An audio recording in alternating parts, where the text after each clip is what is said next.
What's going on, everybody? And welcome back to the Fighting's Final here on the It's a Wrap Sports Network, which boy Matty B on the call. Yeah, I'm a little late, but hey, I'm here. Yeah, I know. I got it. I get it. I understand. I'm not going to bore you with the details or the operational details of why I did not come on the air last night, but let's just leave it at it was way too late by the time I got home. And I figured the best thing would be to do is to start off fresh here tomorrow morning or this afternoon and bring you the best in Philly postgame entertainment that I can give you. Yes, 12 hours or so after the fact, but you know what? It still resonates, and it's a day off for the Phillies, so it still has some shelf life. So let's break this bad boy down. The Phillies, 7-1 winners last night, finishing off a 2 out of 3 game series win, their 17th series win of 2025 over the Mets. A series in which I guess you can pull a lot of positives. You can count up some positives. Say, you know what? It looks pretty good as the Phillies bounced back from a very, very lethargic Saturday night and came out swinging the bats, getting a decent pitching effort from Jesus Luzardo. We're going to get into some Jesus Luzardo stuff and some of the things that do concern me about him as we get through the show. Kyle Schwarber with the homer. Armando Sosa with the homer. The Phillies did they allow any home runs last night? I don't think they did. Yes, they did. Lindor got a homer, but that was just one out of the seven. I still can't believe that number from Saturday night. They allowed 7 home runs. Their pitching did, but Phillies take 2 out of 3 from the Mets. Back in first place in the NL East, day off, and I guess all is well in the Phillies world, as we'll break this game down and also provide you your Down on the Phillies Farm report for this week. All that great stuff here on the late edition, or the better late than never edition of the Fights Final. So let's get right to it. Let's bring up some of the stuff we got here. Barbara checks in with, okay, hon, I'll check back in a bit. I'm glad you're having a show. That was prior to me not having a show. Then she says, oh, I guess you couldn't make it on tonight. It said 11:45. It did. So I padded the show. I knew I was going to be late getting in last night. I knew it. I just did not think it was going to be as late as it was. It was until after 12:30 until I got home. So I was not going to try to jam a show together at 1 a.m. To do that. So I figured I'd just take the day off and come back at you here today. Did I see Bryce Harper's new hair dye job, jet black? I did not. And I don't know if I want to. Good win, Star Wars says. Hey, Star Wars, how you doing? This afternoon, a very rare Fighting's Final midday show edition here. What's going on, Star Wars? Yeah, good win and a good series win altogether. But there are some things that we have to talk about because it's never all right in the world. Not in my world, it isn't, of course. And Joe says, hey, good afternoon, Joe. How are you? Phillies with the 7-1 win. Let's go over some of the numbers here for this game. Let's get into the box score. Let's not waste any time. Phillies with 7 runs. Mets with 1 run, 4 hits, no errors. Phillies 7 runs, 10 hits, no errors. Offensive standouts for the Phillies today. Bryce Harper. Trey Turner remains hot. 2 for 4 up at that leadoff hole. He's batting now 300. He also scored a run. He did have 1 strikeout on the day. But, the leadoff experiment or the leadoff carousel hopefully has ended. Hopefully we can put that thing to bed. Matty B was right on about leadoff, wasn't he? Matty B's been right on a lot of things about the Phillies, and it's scary how much I've been right on. I've been clamoring for years to get Schwarber out of that leadoff spot. I also was not in favor of putting Stott up there. I was always in favor of Trey Turner leading off ever since he got here. Finally, the Phillies seem to have given him the job. 30 times now Turner has led off this season. He trails only Bryson Stott by 37. So it looks like we might have found our new leadoff hitter at this point. So Trey Turner with the 2 for 4 night in the leadoff hole for the Phillies. Kyle Schwarber, of course, I guess you could got to give him the offensive standout award. 2 for 4, 2 runs, an RBI, and the home run. Armando Sosa also contributing with a home run as the Phillies went off for a 5-run 4th inning to sort of kind of ice this away, to take the 5-0 lead and then kind of coast to that 7-1 win. Sosa on the night, 3 for 4 with 3 RBIs in a home run. Maybe you can make a case for Armando Sosa, but here's the thing: when I give offensive standout awards, Armando Sosa's not an everyday guy, and I don't want to hear play him every day. I don't know if I'm not looking at the comments right now. I don't know if you guys are saying that, but I'm not in favor of playing Armando Sosa every day, but I am in favor of playing him until he's not hot, Remember back in the early part of the season when he came off to that blistering start, but yet he was platooning and not playing every day. I thought we missed the window there. Is he heating up again? I need more than one game to determine that, but 3 for 4 with 3 RBIs, the big shot there, the home run. Maybe you make a case for keeping him in the lineup till he cools off. Buddy Kennedy making an appearance last night at first base, was 0 for 1 with a walk and a strikeout. So there you go. There's your offensive standouts. And I guess for the Mets, you have to give it to Lindor, 2 for 4. He did have a homer and an RBI on the day for the Mets. Pitching-wise, Phillies, Luzardo, 6.5, 3 hits, no runs, no earned runs, obviously. 1 walk, 7 strikeouts.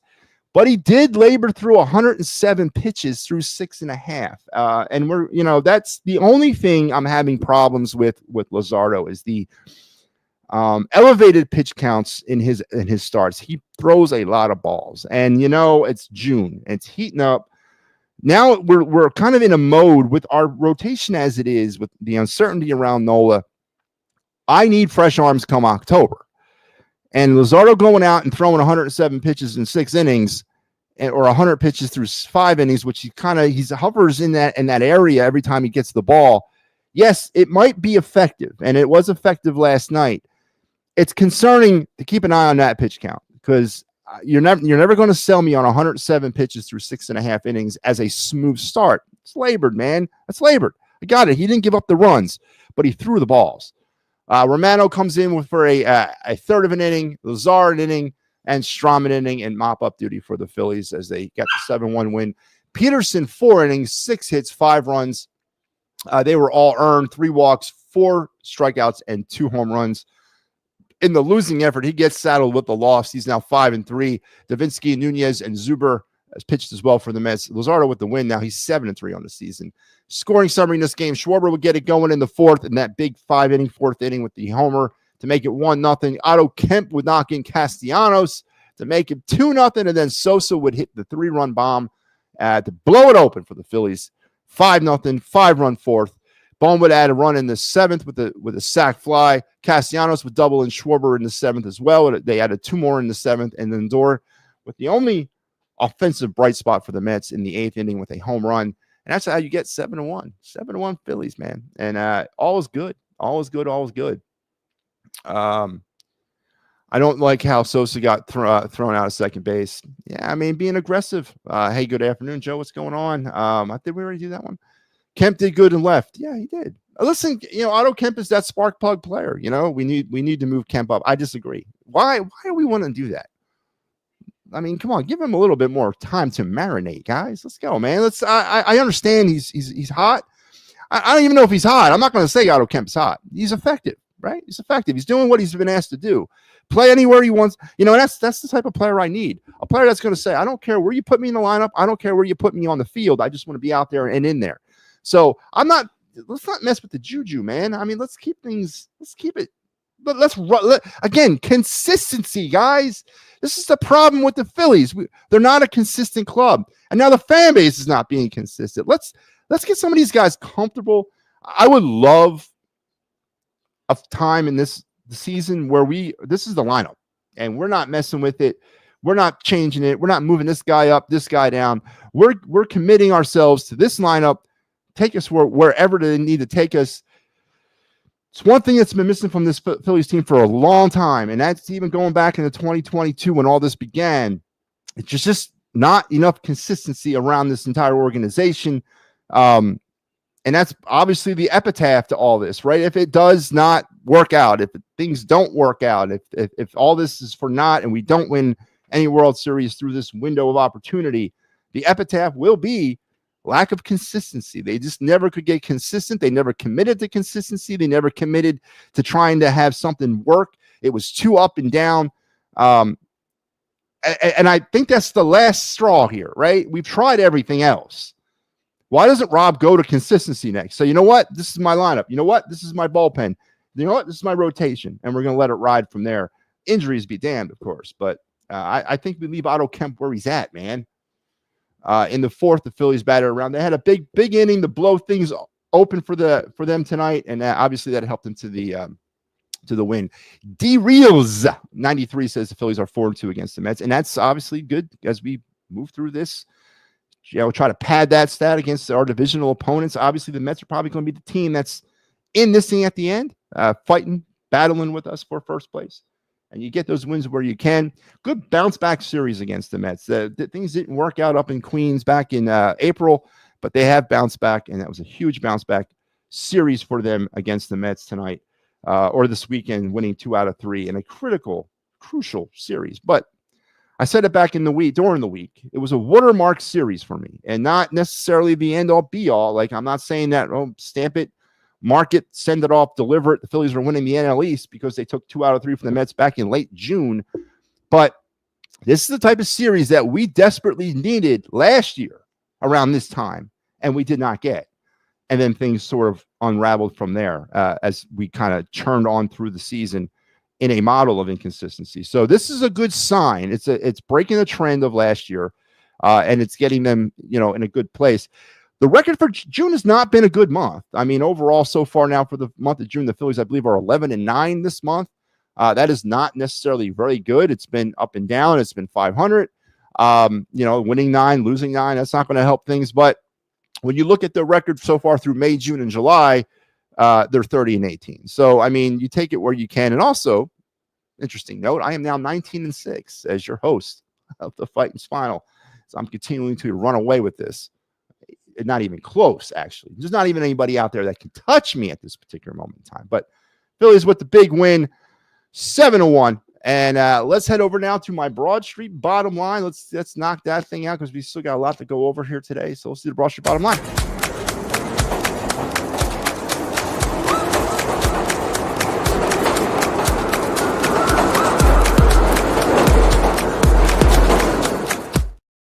All right, yeah, before we get to the Broad Street bottom line, let me remind everybody out there that, yes, this network is still in operation, even though its founder is MIA, but yet we are still churning away good content. Yesterday or over the weekend, I want to thank everybody that Pat, Mike, that's about it, Pat and Mike, who kind of held up the weekend doing the Fighting's Final, and, of course, their show yesterday, the PNM and the AM program, and that is just one of many fine quality programs here on the It's a Wrap Sports Network, to include this one here, The Final Word with Matty B. And yes, it will be back tonight, 10 o'clock. I will return with the final word tonight. I'm not really sure how much more. I think I can do 2 or 3 this week.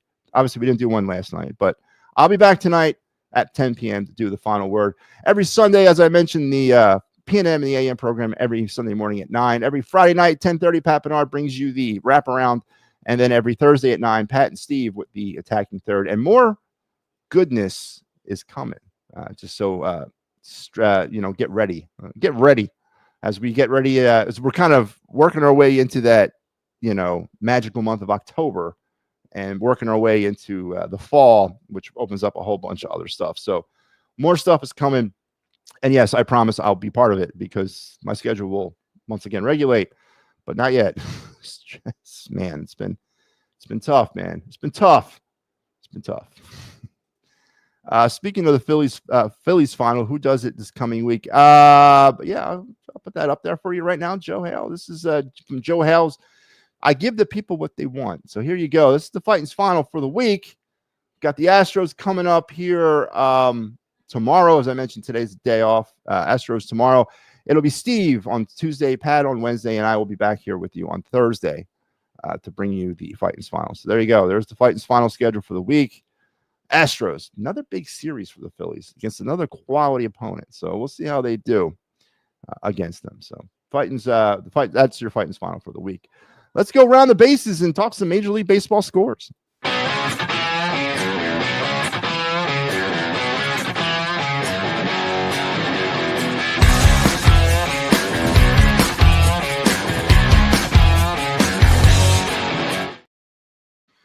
All right, here's your round the bases from yesterday, Sunday, and Major League Baseball. It was 4-2 Yankees over the Orioles. It was 9-3 Tigers over the Rays, 8-3 Pirates over the Rangers, 4-2 White Sox over Blue Jays, 5-3 Marlins over the Braves. It was 9-8 Milwaukee over Minnesota, 4-1 Cincinnati over St. Louis. It was the Mariners all over the Cubs, 14-6. Rockies battling the Diamondbacks in a mountain rivalry, I guess. 4-2 winners they were over the Diamondbacks. It was 9-5. Red Sox over the Giants. I didn't see that coming.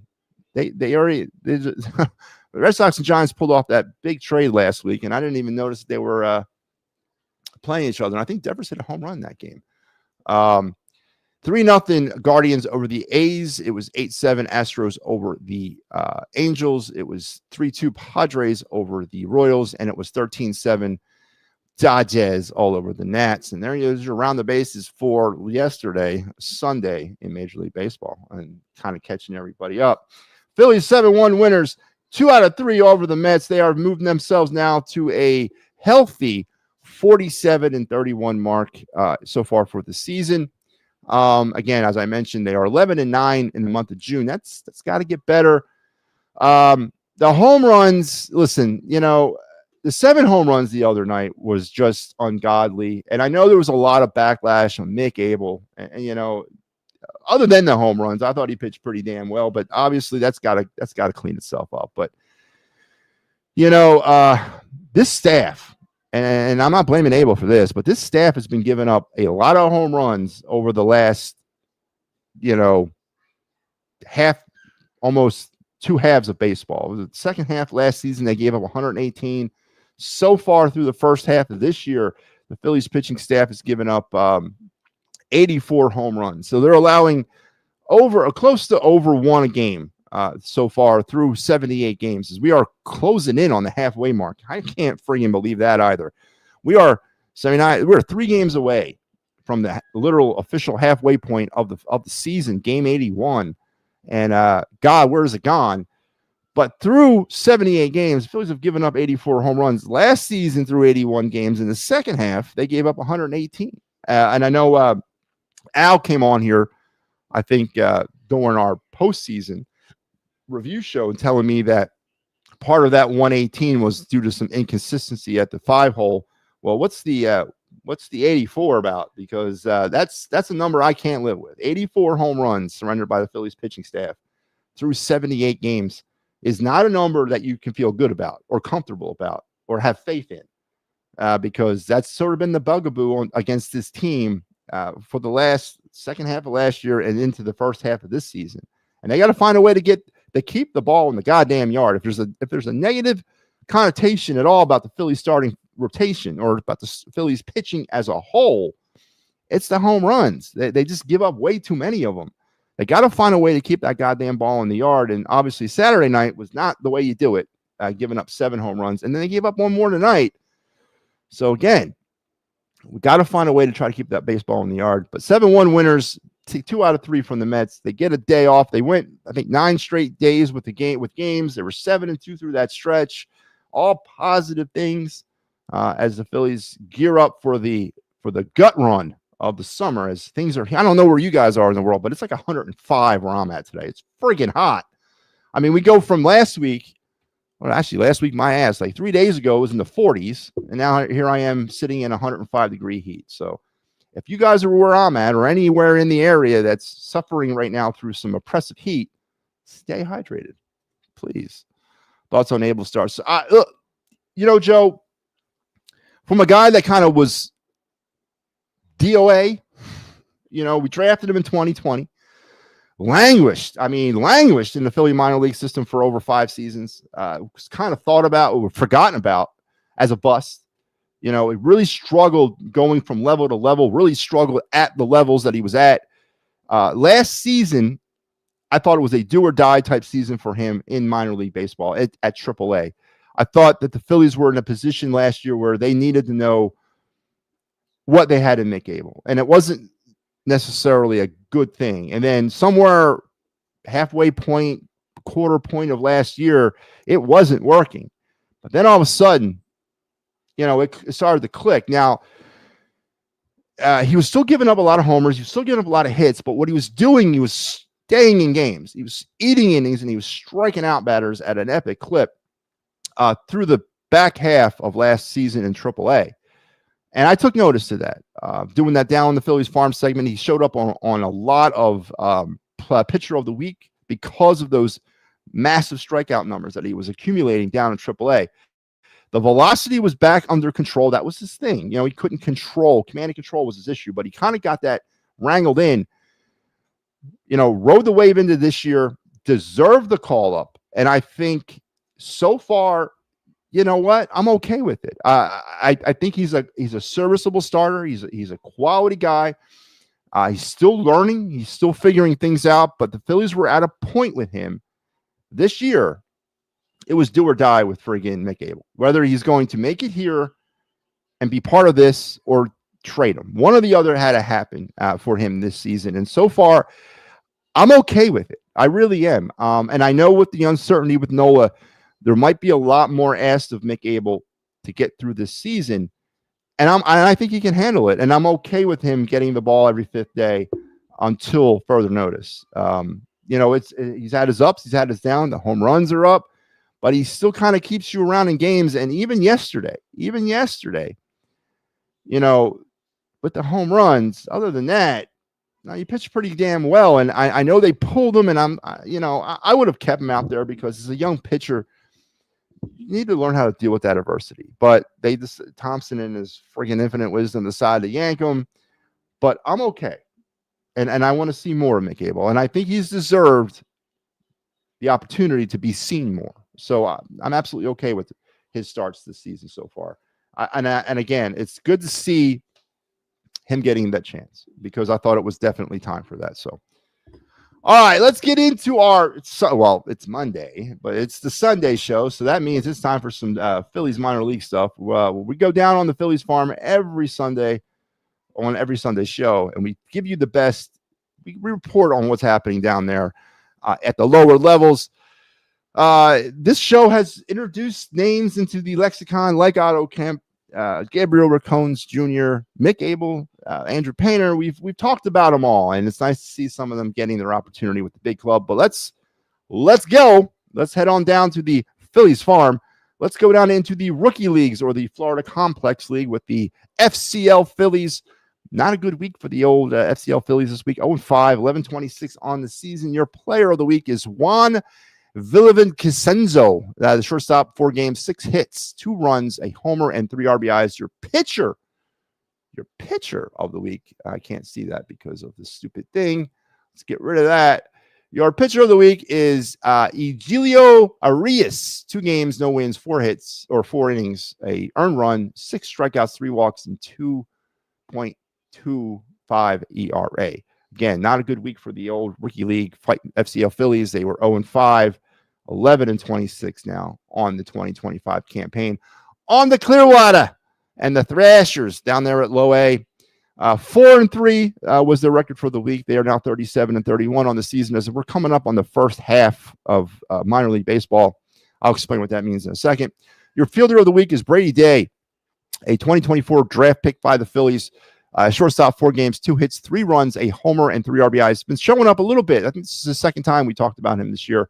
And Luis Avila is your pitcher, 2 games, 1 win, 5 innings, 1 hit, no earned run, 7 strikeouts, a walk, and a 0.00 ERA for the Thrashers as they are 37-31 now as they make their way through their first half. Again, a little disclaimer on how it works down in the minor leagues.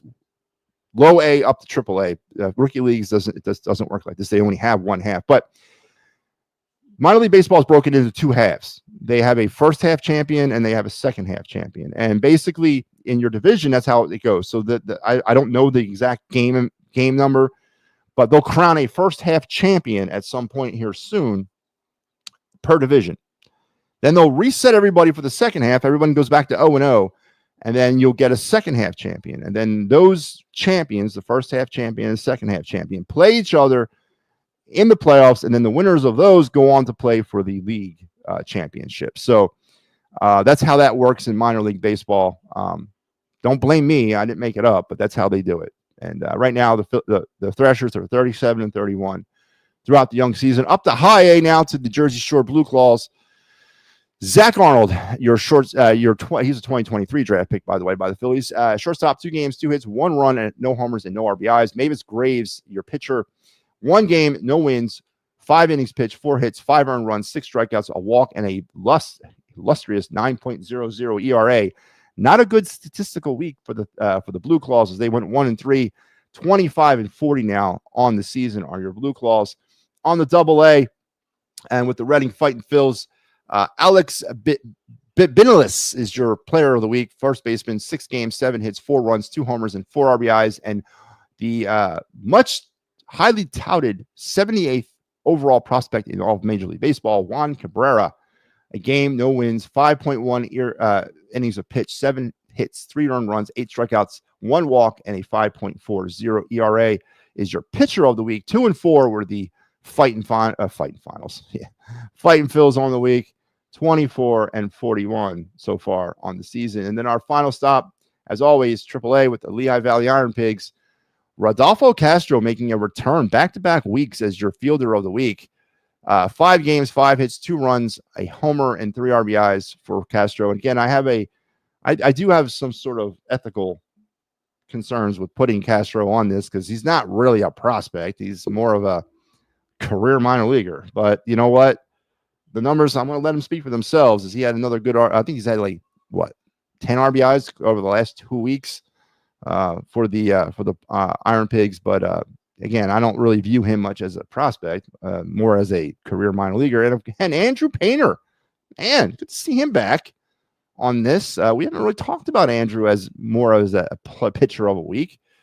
1 game, 1 win, 5 innings, 1 hit, no earned runs, 6 strikeouts, 2 walks for Painter this week for the Iron Pigs. He struggled a little bit down there in AAA as he's sort of kind of finding his way. But it's good to see Andrew Painter show up on this thing this week. 1 and 5. Man, 1 and 5 were the Pigs. A second straight week. I think now they are 3 and 11 over the last 2 weeks as they've fallen back down to earth. Now, it might have also a lot to do with the players being called up, Otto Buddy Kennedy, Mick Abel, all being called up. So that could have something to do with it. Still 46 and 28 on the season as they are pretty much a shoo-in to win their first half championship. So the Iron Pigs will probably be in playoff baseball at some point this year or at the end of the season. So it's good to see that. But it's 1 and 5 on the week, 46 and 28 on the season. And there you go. There's your down the Phillies farm report for this week. A little late, but again, we got it. Painter looked good the other day again. Yeah, well, I wouldn't say again. He's struggled a little bit down there in AAA. He's sort of kind of figuring his stuff out. But yeah, it's all process with him. Phillies with the 7-1 win. I was late coming at you by about 12 hours. 13 hours, depending on how you want to do your math. But I'm here. I did it. We got it. We got through it. We did the down the Phillies farm report. I want to thank everybody for joining me. And remember, tonight at 10 o'clock, I'll be back for the final word. And then tomorrow, right after the Phillies-Astros game, we will have you for Fighting's final coverage. Here it is for the week. Steve Fuentes, Pat Bernard, and myself will have you this week covered on the Fighting's final. I should be there Thursday night. I should. I don't know what I can't pinpoint it anymore, but I should be there Thursday night. But I hope you guys enjoy the rest of your day. And I hope you have a great day. Again, stay cool if you are out in the heat because it's hot where I am. They made a trade. Yeah, we'll talk some Flyers hockey tonight. I got to find out what the trade is. But absolutely, Joe Hales. We are getting close. Flyers draft this week. Damn, man. Saturday, Thursday. It's coming. We got you covered for that. So I don't know where I'm going to find the time, but we're going to do it as the NHL draft is almost upon us next week or this week. NHL draft this week. As Joe Hale is saying, the Flyers are making some moves. So we'll talk all that tonight. So you guys have a great rest of your day. Stay cool, stay hydrated, stay happy, stay fun. And before I go, Harry the K, you know what I got to hear? What you got, man? He has high hopes. He has